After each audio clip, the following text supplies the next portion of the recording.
And so this is literally what he did. He brought the vacuum.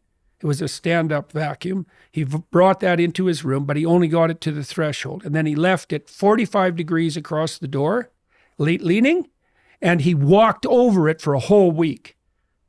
And so then he had to come back and tell me, and he was embarrassed. He said, I got the vacuum cleaner just to the doorway and I left it there. And then instead of bringing it into my bedroom, I just, I put an obstacle in my own path and stepped over it for a whole week. It's a very humiliating thing because he knew that his life was on the line. And he knew that his son's life was on the line.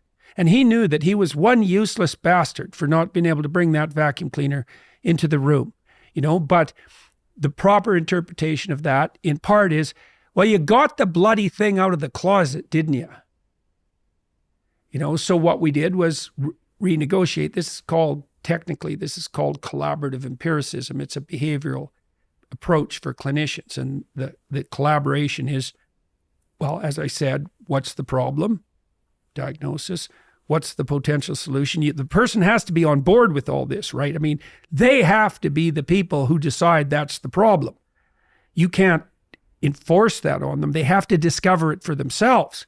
And the same with the solution. And the same with the strategies. It's like, I don't know what's right for you. I'll listen. We can jointly explore what might be the right vision for you.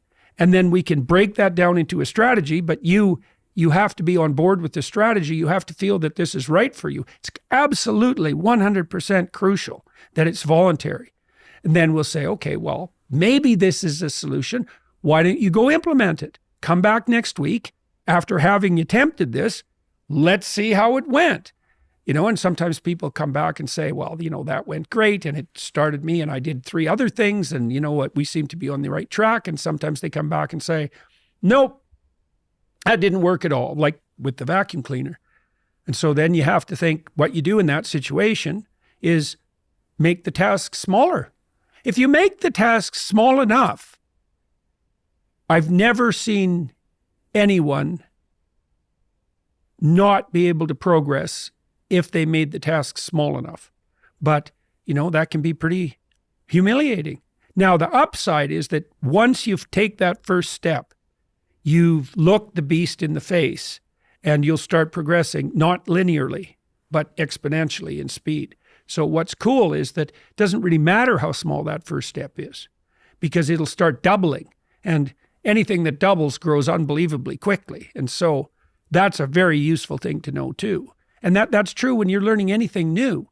It's like you'll feel like an imposter, you'll feel like a fool because you are, and you'll think, I'll never get there, and the destination might look very distant, but if you take a sufficiently small first step and get the ball rolling, you can be cruising along at a pretty good rate, generally faster than you'll think. What's going on in one's psychology there? Is it building evidence of your own capabilities and capacity? Definitely. What seems to happen when you expose people to small but challenging tasks, it does 2 things. It makes them more skilled because now they're actually dealing with the problem. And so they're acquiring the new perceptions and the new behaviors that are mastery.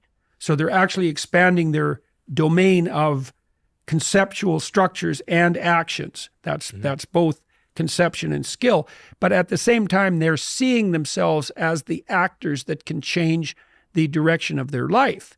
For example, when you do exposure therapy with people who have phobias, agoraphobia is probably the best example.